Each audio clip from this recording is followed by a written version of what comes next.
ચાલો વિદ્યાર્થી મિત્રો, હવે આજે આપણે તફાવત બીજો લઈએ છીએ. તફાવતને મેં જરાક અલગ સ્વરૂપે દર્શાવ્યો.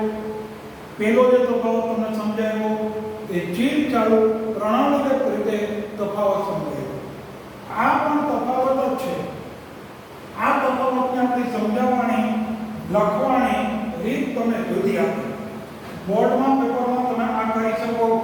તમારું પેપર થોડુંક એક્સ્ટ્રા લાગશે, થોડુંક જુદું પડશે. સામાન્ય રીતે તફાવત તમે આમ લખો તો વધુ વિષમ લાગશે પેપર. 100% તમારું પેપર જુદું પડશે. તો મિત્રો, આજે આપણો તફાવત છે, તફાવતનું નામ છે bearer debenture registered debenture. Bearer debenture અને રજિસ્ટર્ડ ડિબેન્ચર. તો મિત્રો, પહેલા બેરર ડિબેન્ચર કોને કહેવાય? તમને થોડુંક બેરર ડિબેન્ચર વિશે ખ્યાલ આપો. મિત્રો, બેરર ડિબેન્ચર તમે મેં જ્યારે ડિબેન્ચરના પ્રકારો સમજાવ્યા ત્યારે આપણે એક પોઈન્ટ કીધેલો, આપને કદાચ યાદ હોય તો. બેરર ડિબેન્ચર છે એ ચલણી નોટ જેવા છે. બેરર ડિબેન્ચર છે ને મિત્રો, એ ચલણી નોટ જેવા છે. આપણે જે આપણી પાસે પૈસા હોય, 500 ની નોટ હોય, 2000 ની નોટ હોય, 100 ની નોટ હોય, 50 ની, તમારા પૈસા ચલણી છે. એ પૈસા ઉપર કોઈનો માલિકી હક નથી. તમારું પૈસા ભરેલું પાકીટ પડી ગયું, જે વ્યક્તિને પાકીટ મળે એની અંદર જે કંઈ પૈસા હોય એનો માલિકી હક એનો. તમે રોડ પર જાઓ, તમને 2000 ની નોટ મળે, 2000 તમારા. 2000 ની નોટ ઉપર એવું નામ નથી લખ્યું કે ભાઈ આ રમેશભાઈના છે, કરશનભાઈના છે, છગનભાઈના છે. જેની પાસે નોટ એ એનો માલિક. ગુજરાતીમાં આપણે કહેવાય જેની લાકડી એની ભેંસ. ક્લિયર? તો અહીંયા તમારે યાદ રાખવાનું, બેરર ડિબેન્ચર છે મિત્રો, એ ચલણી નોટ કહેવાય છે. જે ડિબેન્ચર રજૂ કરે એનો માલિક. બેરર ડિબેન્ચર છે એનો પહેલો પોઈન્ટ મેં કીધો, કંપનીમાં નામ નોંધવામાં ન આવે. યાદ રાખજો મિત્રો, કંપનીમાં ચોપડી, કંપની પોતાના જે ચોપડો બનાવે ડિબેન્ચર હોલ્ડરનો, એમાં બેરર ડિબેન્ચર હોય એનું કંપની પોતાના ચોપડે ક્યાંય નામ ન લખે. ખાલી આવા ડિબેન્ચર હોલ્ડર કંપનીને પૈસા આપે એટલે એને કંપની ડિબેન્ચરનું સર્ટિફિકેટ આપી દે. નામ બામ વગરનું, નામ બામ લખ્યું ન હોય અને ડિબેન્ચરની સંખ્યા અને ડિબેન્ચરનો માર્કો, કંપનીનો મહોર અંકિત કરી ડિબેન્ચરનું સર્ટિફિકેટ કંપની આપી દે. તો અહીંયા પહેલો પોઈન્ટ, બેરર ડિબેન્ચરમાં ડિબેન્ચર હોલ્ડરનું નામ લખવામાં આવતું નથી. આ પહેલો પોઈન્ટ. જ્યારે આ પોઈન્ટમાં શું કહીએ, કંપનીના ચોપડે બેરર ડિબેન્ચરનું નામ, ડિબેન્ચર હોલ્ડર કોણ છે મિત્રો, એનું નામ લખવામાં આવે. ડિબેન્ચર હોલ્ડરનું નામ, સરનામું, મોબાઈલ નંબર, કેટલા ડિબેન્ચર છે, આ બધું જ લખવામાં આવે.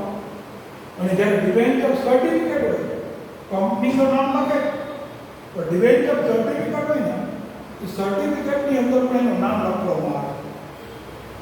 પાકા પાયે સાથે કંપનીના ચોપડે નામ લખાય, ડિબેન્ચર સર્ટિફિકેટ હોય એમાં પણ નામ લખાય.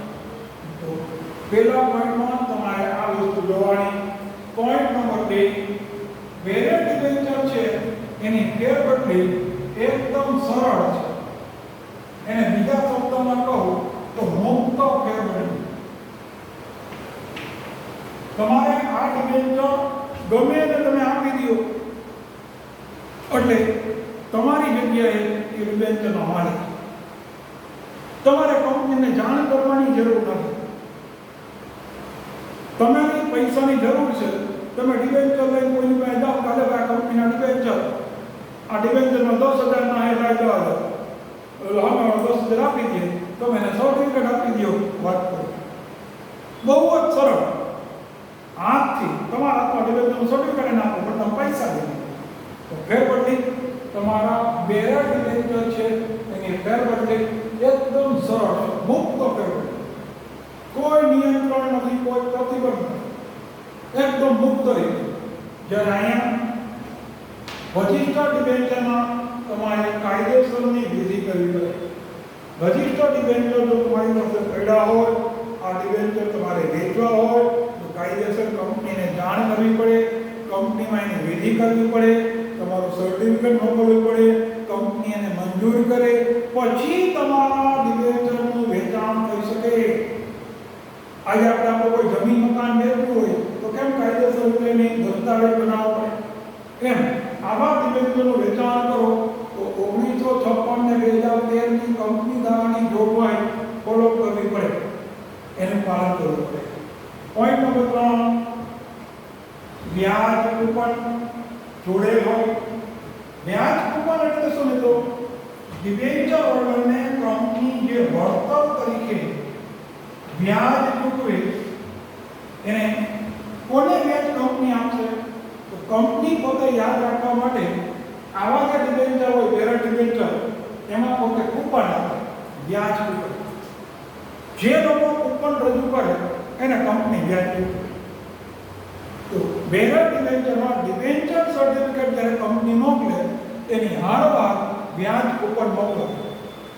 તો વ્યાજ કૂપન હોય તો તમને વ્યાજ મળે, જો વ્યાજ કૂપન ન હોય તો તમને વ્યાજ ના મળે. તો અહીંયા વ્યાજ કૂપન જોડે હોય છે. જ્યારે અહીંયા શું કહે છે?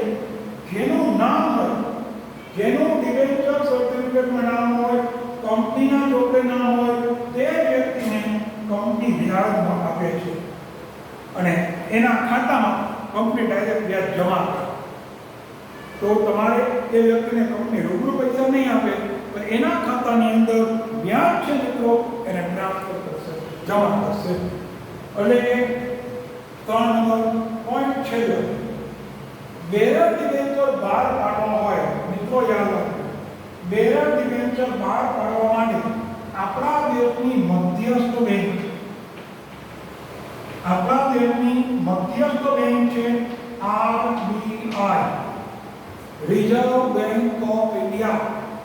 તો બેરર ડિબેન્ચર બહાર પાડો એમાં રિઝર્વ બેંક ઓફ ઇન્ડિયાની મંજૂરી લેવી પડે, કારણ કે આ ડિબેન્ચર પૂરેપૂરા જોખમી છે.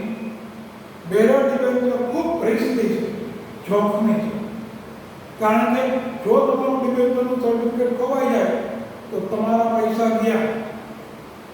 સર્ટિફિકેટની અંદર વ્યાજ કૂપન પણ હોય એટલે વ્યાજ પણ ગયું, સર્ટિફિકેટ કંપનીના ચોપડે ક્યાંય તમારું નામ નથી લખ્યું. તો આ જોખમી મૂડી છે, આમાં જોખમ છે. તો આવા ડિબેન્ચર બહાર પાડો તો તમારે કંપનીની અંદર જે ડિબેન્ચર બહાર પાડીએ તો reserve bank of India, Bharat સરકારની જે મધ્યસ્થ બેંક છે મિત્રો, એની મંજૂરી ફરજિયાત લેવી પડે. રિઝર્વ બેંક ઓફ ઇન્ડિયા કંપનીની તપાસ કરે, તેનો ભૂતકાળનો રેકોર્ડ તપાસ કરે, બધું યોગ્ય હોય તો કંપનીને મંજૂરી આપે. જો રેકોર્ડ યોગ્ય ન હોય તો મંજૂરી ન આપે. તો અહીંયા આપણે છેલ્લો પોઈન્ટ RBI. અહીંયા તમારે રજિસ્ટર ડિબેન્ચર છે એને મેળવવા માટે તમારે કોઈ પણ મંજૂરી લેવાની જરૂર નથી. આ બધું લીગલી છે. રજિસ્ટર ડિબેન્ચર મિત્રો કાયદેસર છે. એની નોંધ થઈ હોય, દસ્તાવેજ હોય, કંપનીના ચોપડે નામ હોય, સર્ટિફિકેટમાં નામ હોય. તો આવા ડિબેન્ચર બહાર પાડવા માટે તમારે સ્પેશિયલ કેસની અંદર રિઝર્વ બેંક ઓફ ઇન્ડિયાની કોઈ મંજૂરી લેવાની જરૂર નથી.